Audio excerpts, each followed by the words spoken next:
O jornalista Vladimir Herzog chega ao Destacamento de Operações de Informações e Centro de Operações de Defesa Interna do Exército, o DOI-COD.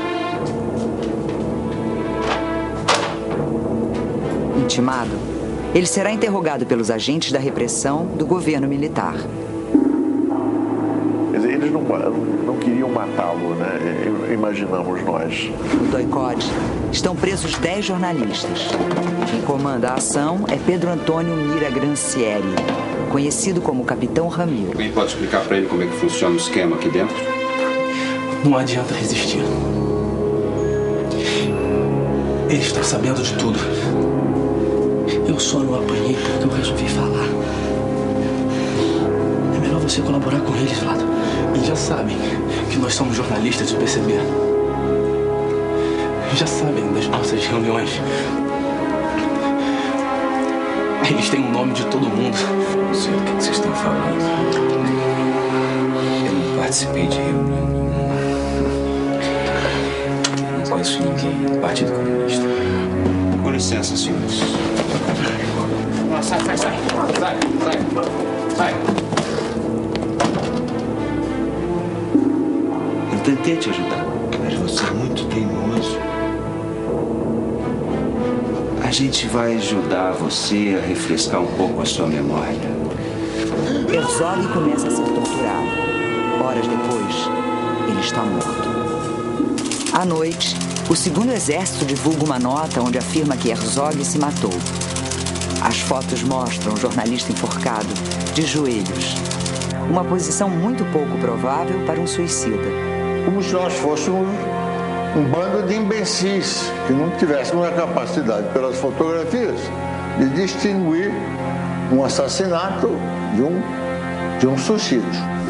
A morte de Herzog provoca indignação e ajuda a transformar a história do Brasil. A única coisa que eu fiz foi imediatamente ir para o telefone e ligar para o governo federal e falar ao Golbery e receber dele a resposta. Esta é uma traição contra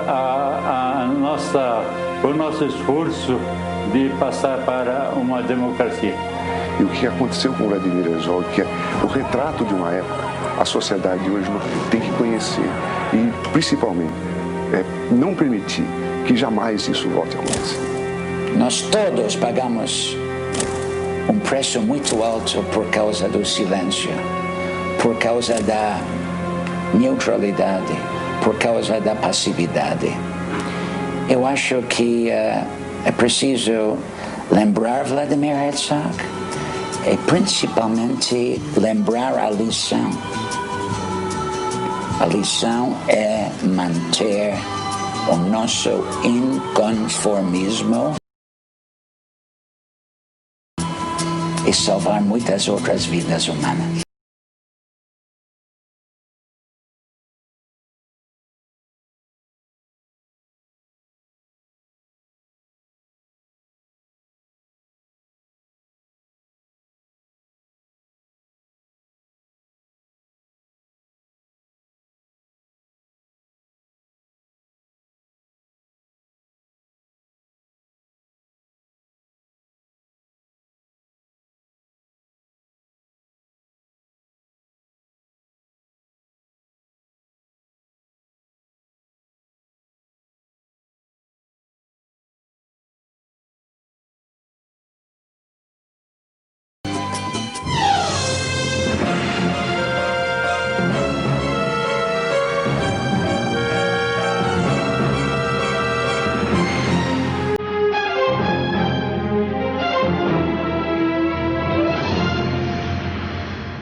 Boa noite.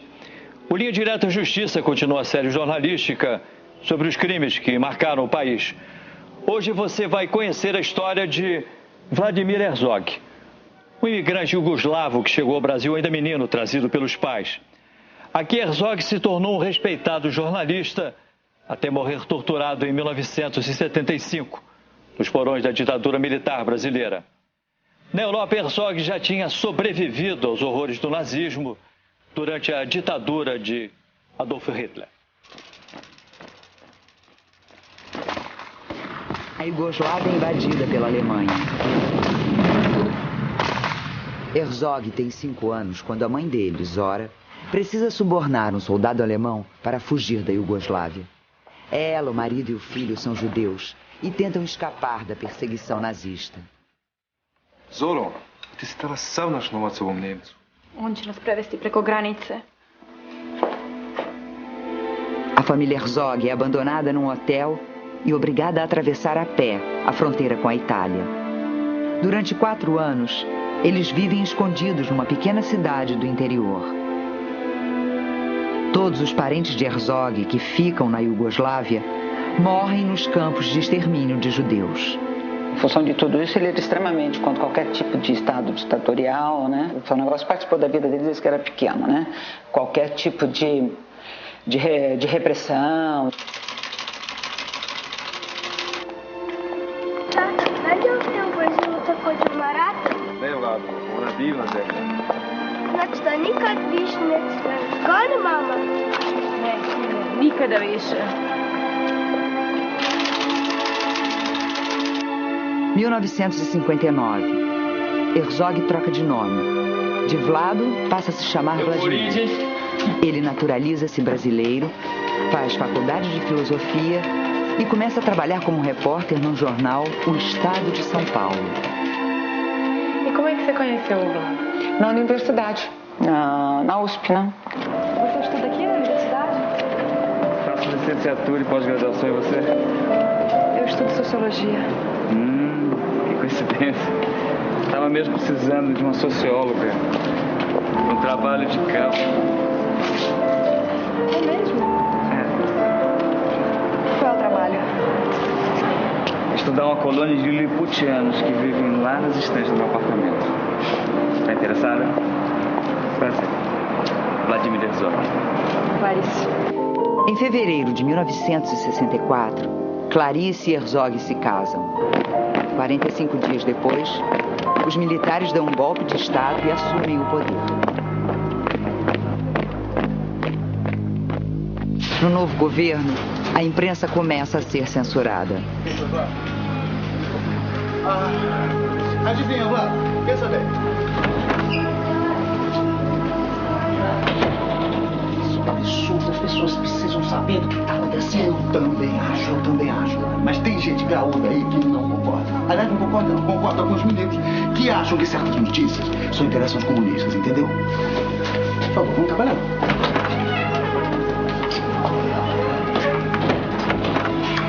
Sabe o que eu acho? Eu acho que deviam baixar alguma lei, transformando tudo quanto é jornal em quitanda. Eu também acho. A gente devia publicar receita de bolo, de fubá, lá.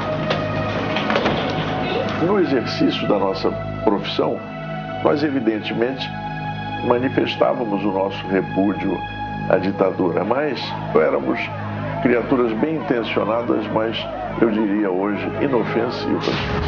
Herzog vai trabalhar na BBC de Londres, o mais importante grupo de comunicação da Inglaterra, e sai do Brasil.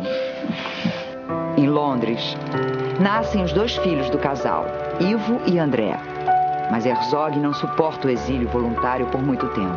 Foram férias que tivemos e de repente a gente resolveu voltar. Primeiro porque incomoda viver tanto tempo fora, né? Você tem as suas raízes, você tem o seu trabalho aqui. Aqui tem um significado de vida, né?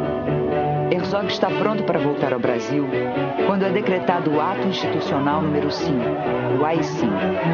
O Congresso Nacional é fechado, políticos têm os mandatos cassados, o governo militar endurece a repressão contra as pessoas que se opõem ao regime instalado em 1964. Qualquer cidadão brasileiro poderia ser preso, acusado de subversão.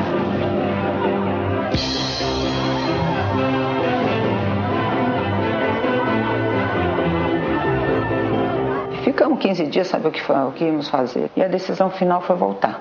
Em 1973, Herzog tomou uma decisão que mudaria o rumo da vida dele. Clarice, eu entrei no partido. Você entrou pro Partido Comunista, Vlado? Vai espalhar pra cidade toda agora? Mas é porque você sempre foi um crítico feroz do Partido Comunista. Continuo sendo, meu amor. Só que eu cheguei à conclusão que nesse país só tem duas organizações capazes de peitar a ditadura. Uma é a Igreja Católica, a outra é o PCB. Eu sou judeu, Clarice, lembra? O Vlado não tinha nenhum tipo de comportamento ou subversivo. Na verdade, ele achava que você tinha que conquistar essa liberdade, não através da violência. Um ano antes da morte de Herzog, Clarice consulta uma vidente e se assusta com uma previsão sinistra. Alguém muito próximo de você vai morrer.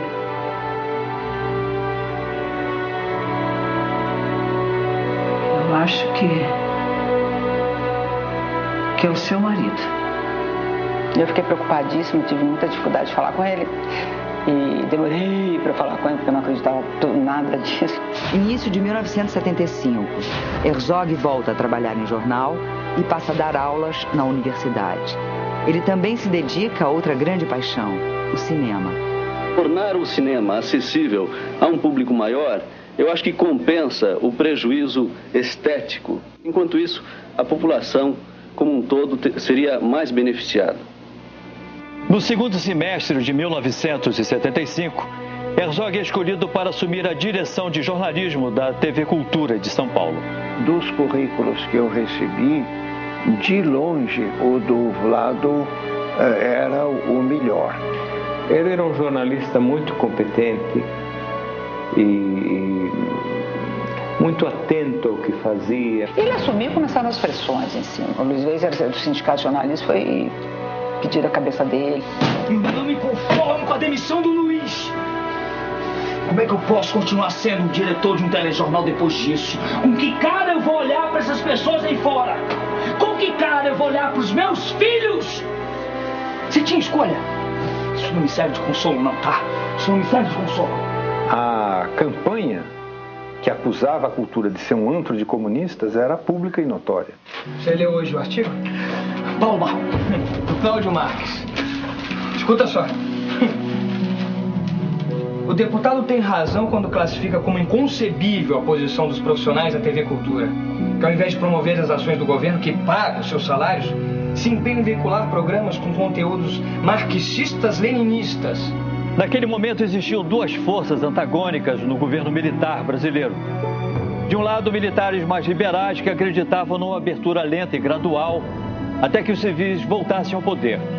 Do outro, militares conservadores que achavam melhor endurecer a repressão para eliminar o perigo comunista e permanecer no governo. Havia uma luta entre a ultradireita e a direita. Era uma briga entre dois elefantes. Nós éramos a grama, que diz um provérbio indiano, que quando dois elefantes brigam, quem sofre é a grama, né? E nessa disputa entrava com muito destaque o papel das forças de repressão, né? Que trabalhavam evidentemente a favor da candidatura dos duros, né? Jornalistas formadores de opinião como Herzog passaram a ser um dos alvos prioritários da linha dura do governo militar.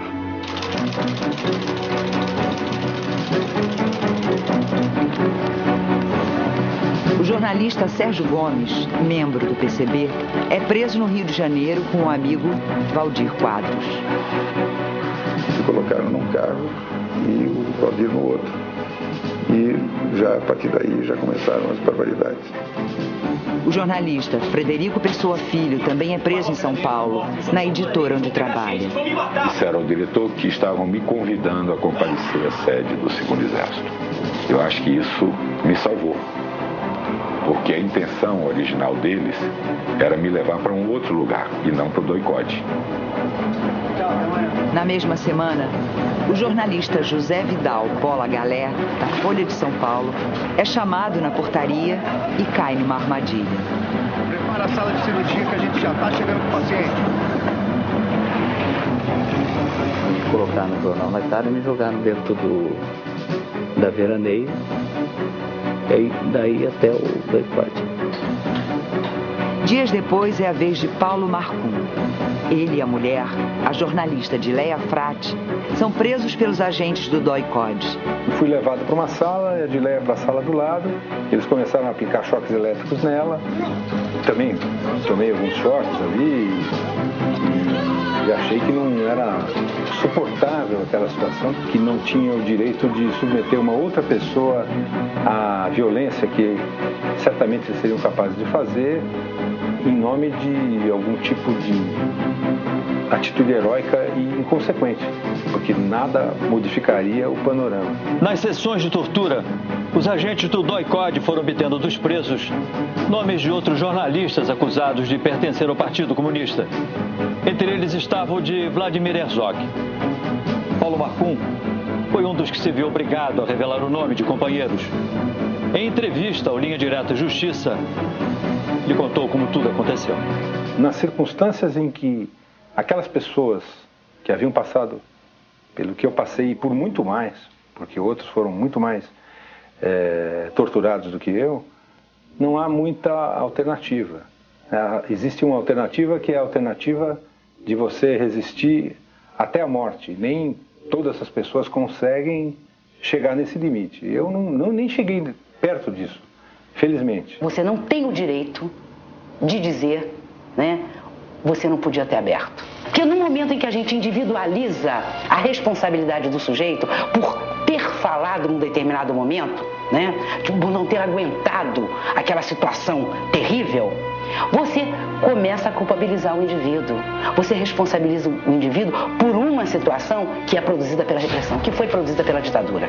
Eu sempre prefiro ficar pensando que a crueldade é do sistema que permite que haja tortura, que obrigue o sujeito a confessar, e aí ele perde a sua capacidade humana de ser variado e o obrigam a ser uma coisa só. Eu acho que por aí é que todos nós perdemos os nossos limites, sem exceção. A tortura, além de querer ouvir informações dos sujeitos, quer levar os sujeitos a esse limiar do ser pessoa. Presos, Marcum e Adileia recebem licença para ir ao batizado da filha. Eles são escoltados pelos agentes do DOI-CODE. Na volta do batizado, eu tive a oportunidade de dizer para meu pai o que estava acontecendo na prisão e quem eram as pessoas que seriam certamente procuradas e que ele avisasse o Vlado. O pai de Marcum procurou Herzog a pedido do filho. Herzog disse que não tinha nada a ver com o Partido Comunista e que Marcum deveria estar confuso. Ele desconfiou que o pai de Marcum, sem saber, poderia estar sendo usado pelos agentes da repressão. É uma forma de me dar uma informação, eu sair correndo atrás dos outros e justamente eu vou ser seguido e eu vou localizar todo mundo. Foi isso que nós discutimos, isso que nós tínhamos medo. Sei lá o que eu vou fazer, Clarice. Eu não sou terrorista, não. Eu sou diretor de uma TV estatal. Eu tenho responsabilidade com minha equipe. Mas e as crianças? Mais um motivo. Nós não somos criminosos. Fugir pra onde? Pra quê? Como a mesma coisa que os judeus que foram para campo de concentração. Nunca podia imaginar que eles acabariam no forno. Iam ser cremados. Não se imaginava que o Vlado ia ser morto. Então o que você vai fazer? Nada. Vou continuar levando a minha vida normalmente. Eu, você e as crianças. Na mesma semana, Herzog morreria na sala de torturas.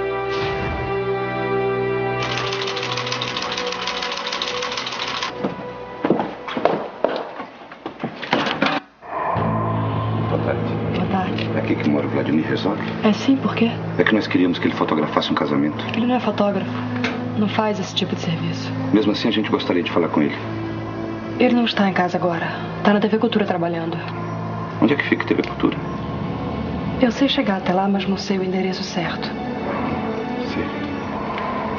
Tudo bem. A gente acha. Eu liguei pro Vlado, falei, eles estão indo pra aí. Aí quando eu cheguei, eles já estavam lá, né? Pois não. O senhor Vladimir Herzog? E aí, menino? Cadê a mãe de vocês? O senhor está sendo convidado para prestar esclarecimento. assunto. Só isso. Se eu fosse o senhor, evitava a discussão. Tudo bem, eu vou pegar o meu paletó e compromisso isso. Eduardo, você não pode ir embora assim. A gente ainda tem que terminar aquela matéria sobre a plataforma de petróleo. Vai ao ar hoje. Foi a matéria que o ministro pediu pra gente caprichar, lembra? Então, o senhor tem 20 minutos. Neto, você mexe com o Vlado. Você tenta ganhar tempo. Você enrola, inventa qualquer coisa, tá? Enquanto isso, eu tento achar o Rui Nogueira. Vem daí, sabe como é que eu acho o Rui Nogueira? Depois de uma série de telefonemas, o repórter conseguiu localizar uma pessoa da direção da TV Cultura. Ela negociou com as autoridades militares para que Herzog permanecesse na emissora até às 11 da noite. Chegou a hora, né? Os meus superiores determinaram que o senhor tem que se apresentar amanhã às 8 horas no Doicote. Rua Tomás Carvalhal, 10:30. Estarei lá às 8 em ponto. No próximo bloco. Herzog é levado para uma sala de tortura. Ele nunca mais vai ver a mulher e os filhos.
Sábado, 8 horas da manhã.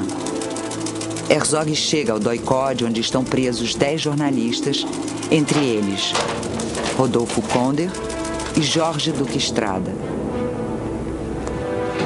Konder reconhece Herzog. É o Vlado. Eu reconheci pelo sapato. Herzog é levado para a sala de tortura. Konder e Duque Estrada tentam convencer Herzog a colaborar, mas ele se nega. O capitão Ramiro comanda o interrogatório. Eu não participei de reunião nenhuma. Eu não conheço ninguém no Partido Comunista. Aí nós botamos de novo o capuz e fomos para a sala de espera. E aí ele começou a apanhar.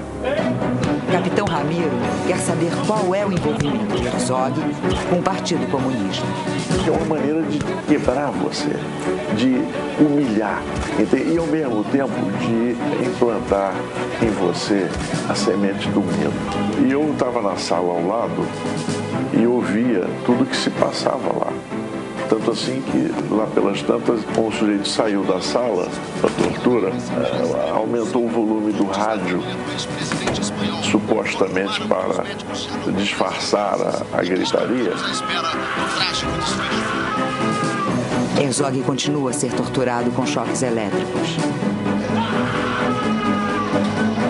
Quando você leva os choques elétricos, você perde o controle e os gritos saem das entranhas.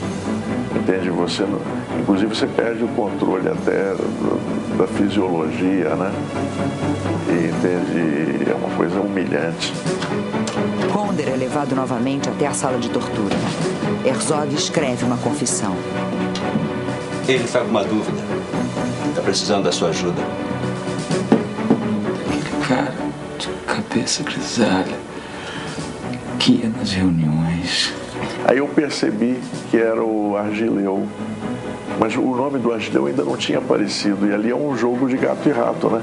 Então eu aí disse, não, você está confundindo, o Vlado era o nosso assistente. Ele nem participava das reuniões. Herzog percebe a estratégia de Konder. Eu tô confundindo tudo. Tô muito nervoso. Aí eu saí, passei por ele, apertei o ombro dele. A tortura deixa essa marca, você se torna uma pessoa mais solitária e mais triste, porque perde um pouco a ilusão na bondade intrínseca da natureza humana. Vladimir Herzog, teu amigo, marcou, bota aí! Marcou, Vladimir Herzog! Vai, Antônio Rocha, quero ver! Vladimir Herzog, seu Deus, acertar isso! Com que cara eu vou olhar pros meus filhos?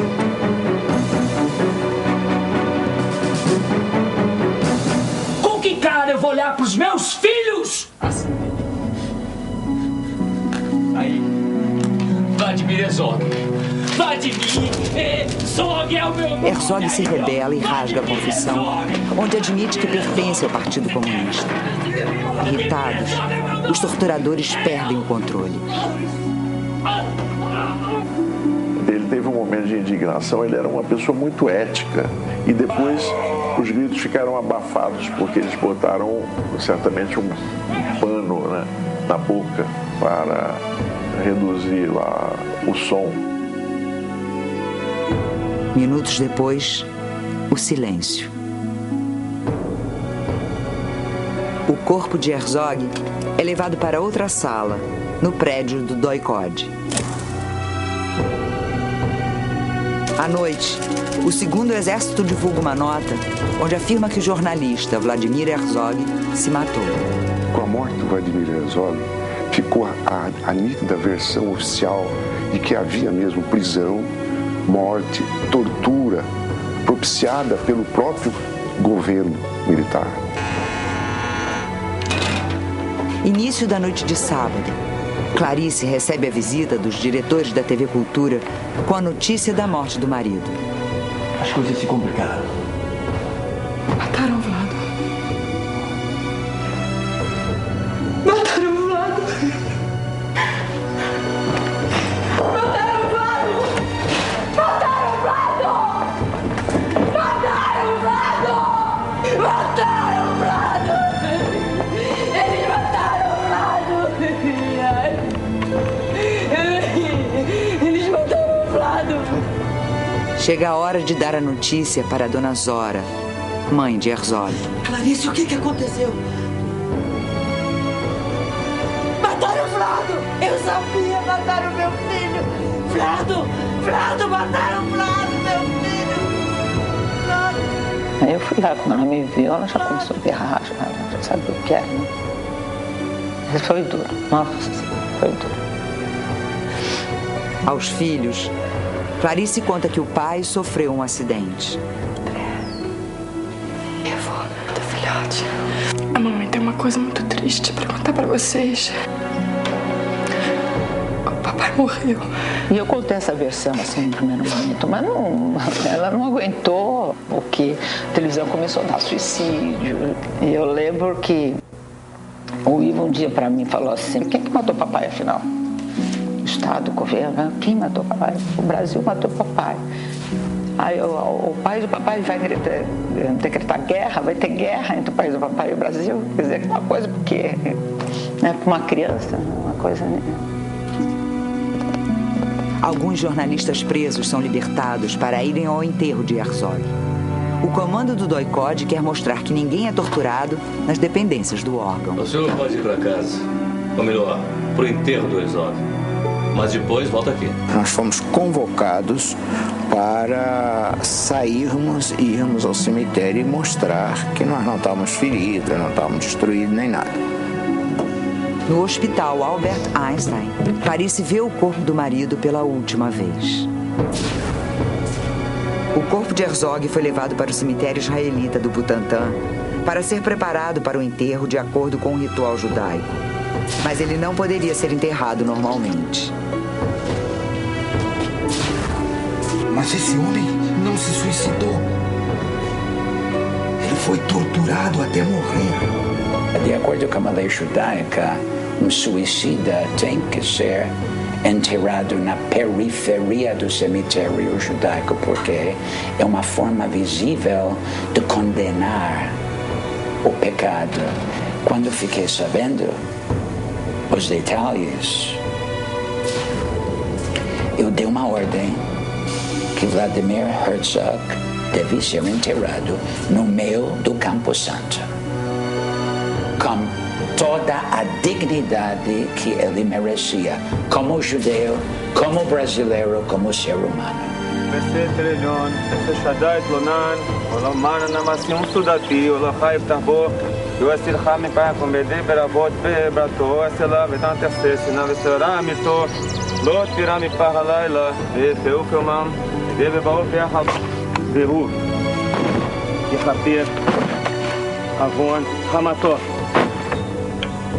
Dois agentes ligados à repressão acompanham o enterro de Herzog.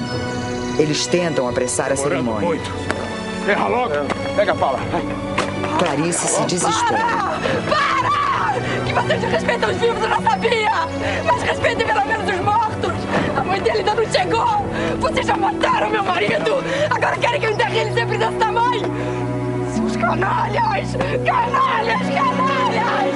Canalhas!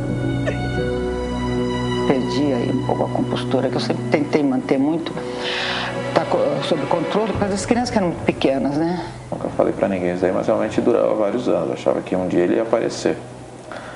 Mesmo porque eu nunca vi ele morto, meu pai.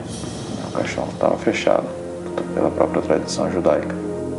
Muitas pessoas acompanham o enterro de Herzog num clima de emoção e revolta. Entre elas está a atriz Ruth Escobar, que faz um protesto. Até quando vamos continuar suportando tamanho sofrimento? Até quando vamos continuar enterrando nossos mortos em silêncio? A repercussão da morte do Vlado foi tão forte na sociedade em geral, no país inteiro, que abriu caminho para a necessidade de mudança. Uma semana depois, é realizada a missa de sétimo dia. Apesar das medidas repressivas dos órgãos de segurança, mais de 8.000 pessoas compareceram à Catedral da Sé. O culto reúne representantes de várias religiões e se transforma num ato contra a ditadura militar.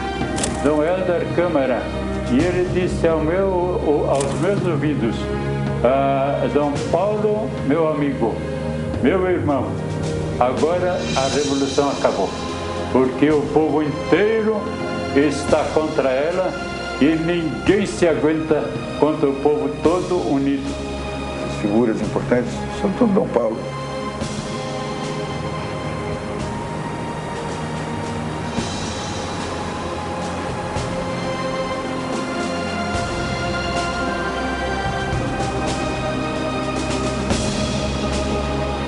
O Brasil tem uma dívida incalculável com Dom Paulo Evaristo.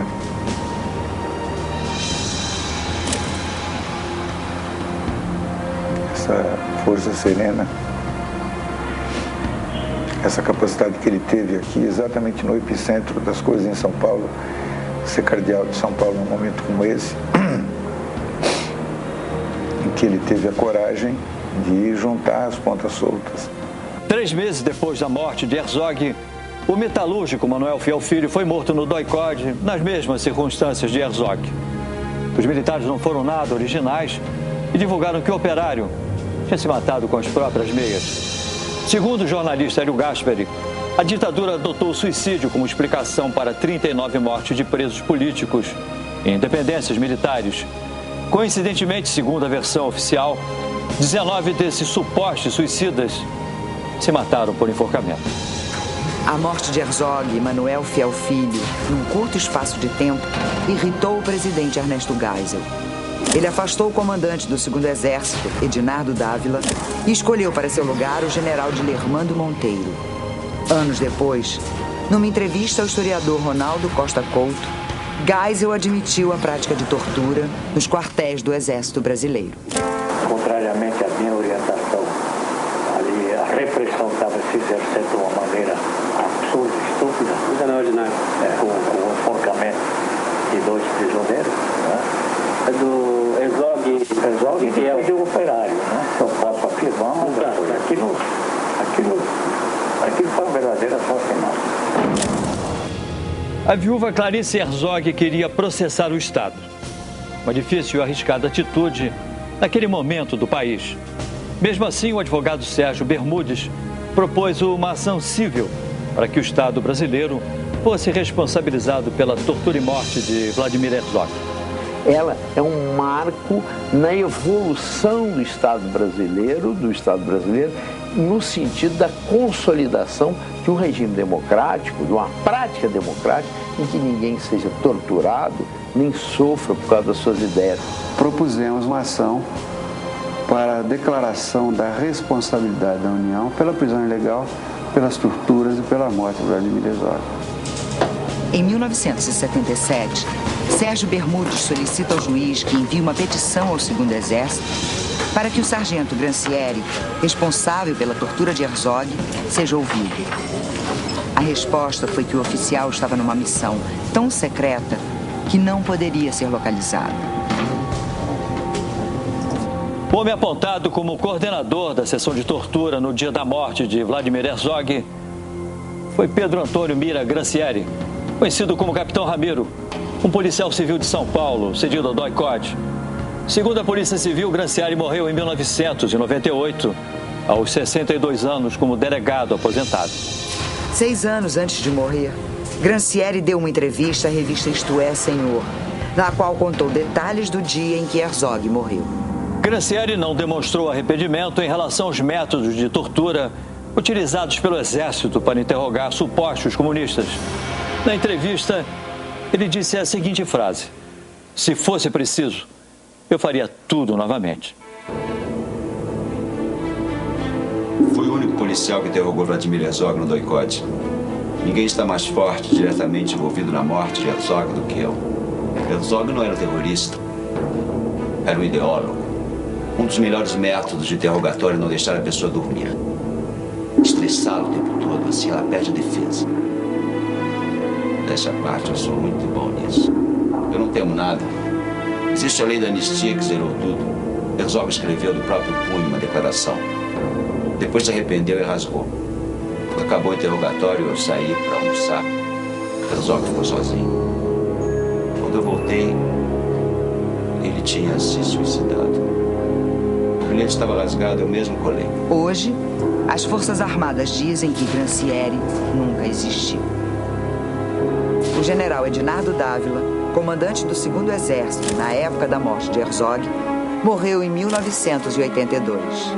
Todos os casos de morte e desaparecimento durante o regime militar vão ser reconhecidos pelo Estado brasileiro. A brutalidade praticada por quem devia defender a vida, que é o Estado, também isso choca marca muitas pessoas. Mas quando você sabe que aquela pessoa foi tão importante para o país reconquistar a democracia e paralisar a tortura, os assassinatos, isso acho que conforta os filhos e a mulher. O fato também do Herzog ter se apresentado, ele virou um símbolo do bem. Acho que o filho e a... O jornalista Vladimir Herzog foi preso, torturado e morreu. Tudo porque era filiado ao Partido Comunista. Na época, uma organização clandestina. Na enquete de hoje, perguntamos: para você, o comunismo naqueles dias era: opção 1, uma solução para o país. Opção 2, um perigo para a sociedade brasileira. Opção 3, uma desculpa para o endurecimento da ditadura. E opção 4, um pretexto para grupos subversivos tomarem o poder. Entre no nosso site www.globo.com/linha direta e participe. Dê a sua opinião. A seguir. A justiça condena o Estado pela prisão, tortura e morte de Vladimir Herzog. E ainda, Antônio Jarbas assassinou o cunhado e tentou matar a namorada em Goiás. Você vai ver o resultado do julgamento dele.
Eu sinto tanta saudade, meu amor. Eu queria tanto que você estivesse aqui com a gente. O que os nossos filhos fizeram para sentir tanta dor?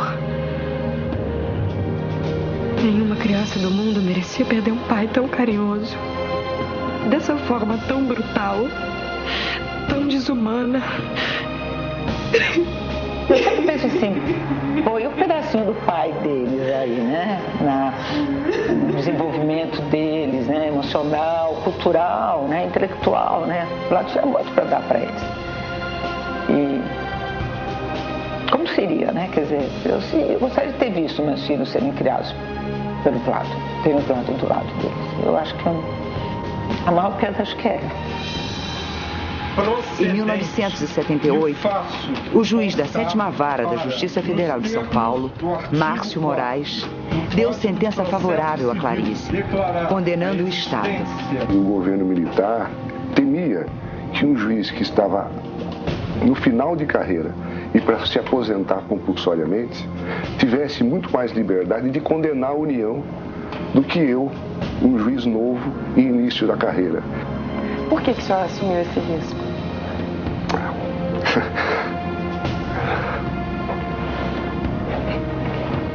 Eu acho que são certas situações em que a gente tem que escolher encruzilhadas na vida, não é? De ser íntegro ou não. Eu escolhi a minha encruzilhada. E o senhor ficou satisfeito com o caminho que tomou? Sem dúvida. Foi uma grande satisfação e até hoje para mim é um motivo de muita, não digo orgulho, mas de muita satisfação, de um dever cumprido.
Graças à sua denúncia, ele foi preso.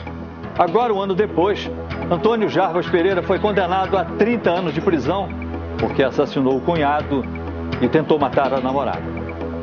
O crime foi em Ouvidor, interior de Goiás, no início do ano passado. Rafael Melo de Paula foi morto quando tentava proteger a cunhada. A defesa de Antônio Jarbas recorreu da sentença, mas ainda não há o julgamento do recurso. Nós voltamos na próxima quinta-feira. Boa noite e até lá.